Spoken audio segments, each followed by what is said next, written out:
Assalamualaikum warahmatullahi wabarakatuh. Perkenalkan, nama saya Rahmawati Sapitri. Saya berasal dari jurusan Sistem Informasi Reguler 2017.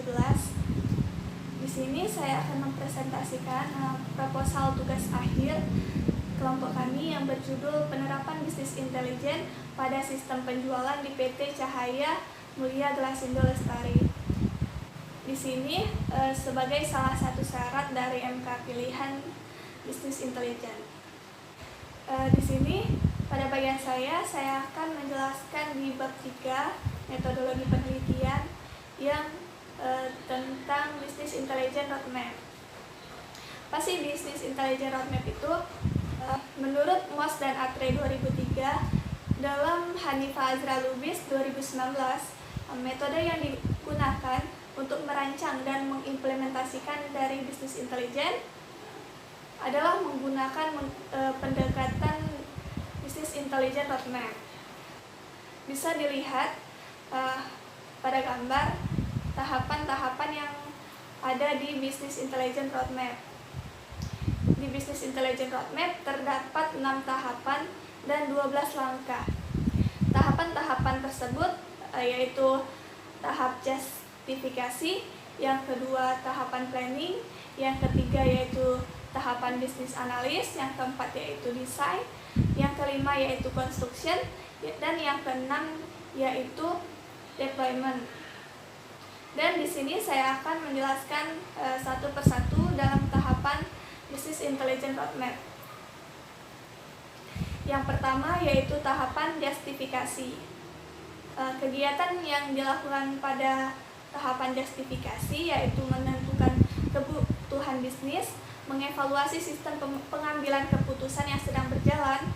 Yang ketiga yaitu mengevaluasi sumber data operasional dan prosedur yang sedang berjalan, dan menentukan objektif dari pembangunan bisnis intelijen, mengajukan sebuah solusi dari bisnis intelijen, dan menampilkan cost benefit analysis, dan seterusnya.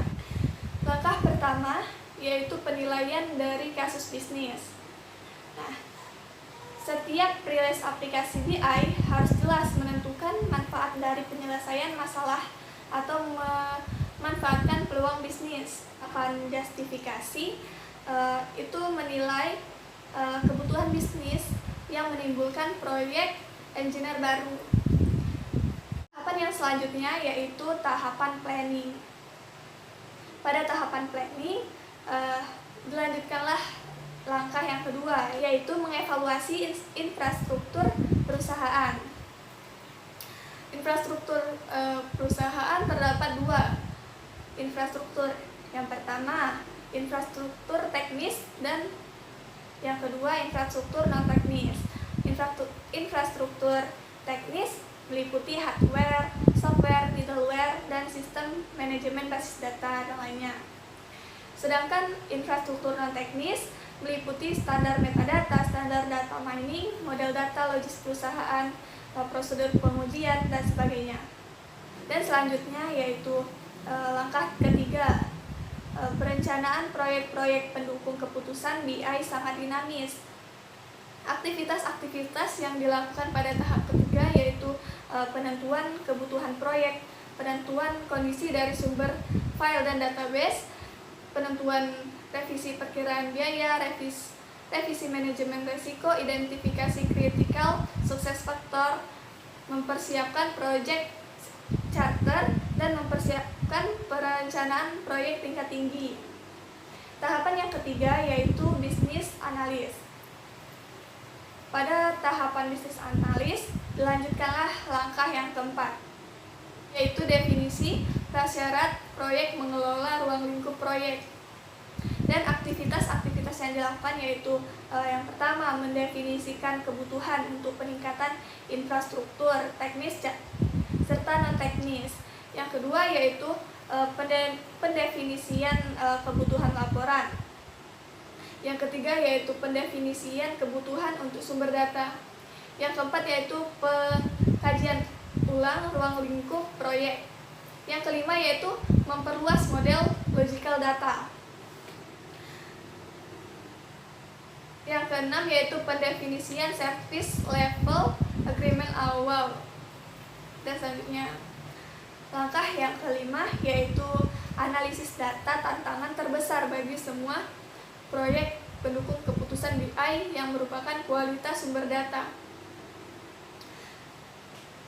Pada tahapan yang bisnis analis, pada langkah kelima ini dilakukannya menganalisis sumber data eksternal, lalu pendefinisian ulang model logical data, lalu analisis kualitas sumber datanya, lalu memperluas model enterprise logical datanya, lalu memperbaiki ketidakcocokan data antara data yang satu dengan data yang lain, dan menulis spesifikasi data cleansing. Langkah yang keenam di tahapan bisnis analis yaitu prototipe aplikasi analisis hasil fungsional paling baik digunakan melalui prototyping sehingga dapat dikombinasikan dengan desain aplikasi. Aktivitas yang dilakukan pada langkah yang keenam yaitu menganalisis kebutuhan akses. Yang kedua, menganalisis ruang lingkup dari prototipe. Yang ketiga yaitu memilih alat bantu untuk prototipe. Yang keempat yaitu mempersiapkan prototipe charter. Yang kelima yaitu merancang laporan dan query-nya. Yang keenam yaitu membangun prototipe. Yang ketujuh yaitu mendemonstrasikan prototipe-nya. Langkah yang ketujuh pada tahapan bisnis analis. Ketujuh yaitu menganalisis repositori metadatanya. Aktivitas yang dilakukan pada langkah ketujuh yaitu menganalisis kebutuhan metadata repositorinya. Lalu dianalisislah kebutuhan interface untuk metadata repositori. Lalu menganalisis akses metadata repositori dan kebutuhan laporan. Lalu memodelkan logical metadatanya. Yang terakhir yaitu membuat metadata. Lalu tahapan yang keempat yaitu tahapan desain. Pada tahapan desain ini memikirkan dan memahami produk yang memecahkan masalah bisnis atau memungkinkan peluang bisnis. Pada tahapan desain ini terdapat langkah yang ke-8 yaitu desain bisnis data satu atau lebih database. Aktivitas yang dilakukan pada langkah ke-8 yaitu yang pertama melihat ulang kebutuhan akses datanya. Yang kedua yaitu menentukan kebutuhan agregasi atau summary. Yang ketiga yaitu merancang database dari bisnis intelijen. Yang keempat yaitu merancang struktur database secara fisik. Yang kelima yaitu membuat database bisnis intelijen. Yang keenam yaitu membuat prosedur pemeliharaan database. Yang ketujuh yaitu mempersiapkan perancangan monitoring. Yang kedelapan yaitu mempersiapkan perancangan monitoring dan tuning. Langkah yang ke-9 pada tahapan desain yaitu desain ETL, proses ETL atau extract, transform, dan load.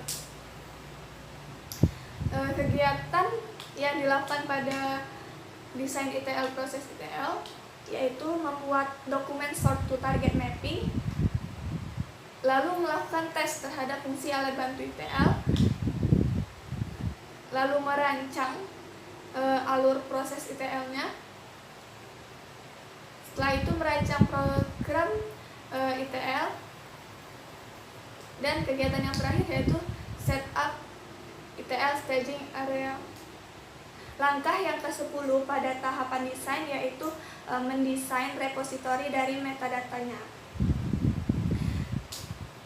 Aktivitas yang dilakukan yaitu melakukan perancangan metadata repositori database, lalu melakukan instalasi dan melakukan tes terhadap produk metadata repository. Yang ketiga yaitu perancangan aplikasi metadatanya. Lalu merancang proses migrasi metadata. Tahap yang kelima yaitu construction atau konstruksi. Pada tahapan konstruksi itu membangun produk yang harus memberikan pengembalian investasi dalam jangka waktu yang telah ditetapkan. Pada tahapan konstruksi terdapat langkah yang ke-11 yaitu pengembangan ETL. Pada pengembangan ETL terdapat aktivitas-aktivitas yang dilakukan, yaitu yang pertama membuat dan memproses dari ETL atau extract, transform, dan load, lalu melakukan integrasi dari proses ETL, lalu kinerja proses ETL, dan quality assurance proses ETL dan accept proses ETL. Nah, yang ke-12 pada tahapan konstruksi yaitu pengembangan aplikasi. Pada pengembangan aplikasi ini dilakukannya menentukan kebutuhan proyek final, lalu merancang program aplikasi, lalu membuat dan melakukan unit testing terhadap program aplikasi yang dibikin, lalu melakukan tes aplikasi program tersebut dan menyediakan akses data dan memberikan training analisis.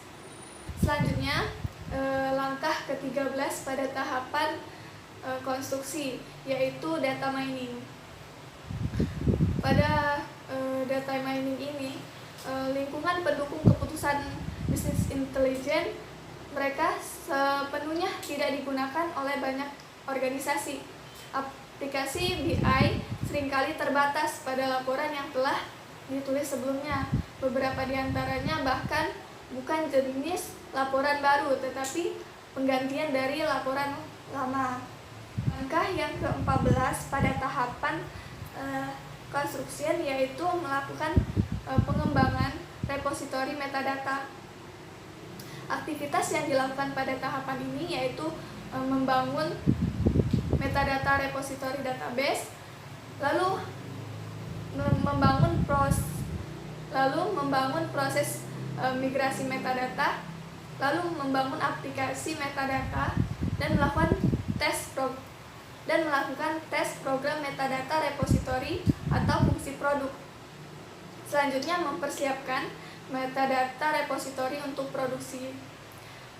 Yang terakhir yaitu menyediakan training metadata repositorinya. Tahapan yang terakhir pada business intelligence roadmap yaitu tahapan deployment. Apa sih tahapan deployment itu? Tahapan deployment yaitu mengimplementasikan, kemudian mengukur efektivitasnya untuk menentukan apakah solusinya sesuai, melebihi, atau gagal memenuhi yang diharapkan. Pada tahapan ini terdapat langkah yang ke-15 yaitu implementasi. Pada tahapan implementasi, aktivitas yang dilakukan pada tahapan ini yaitu melakukan perencanaan implementasi, pembangunan lingkungan produksi, dan menginstalasi semua komponen aplikasi bisnis intelijen. Selanjutnya setup jadwal produksinya, lalu load database produksi, lalu mempersiapkan support. Langkah yang terakhir yaitu langkah yang ke-16 pada tahapan deployment yaitu rilis evaluasi. Dilakukannya persiapan review pasca implementasi, lalu pengorganisasian review pasca implementasi.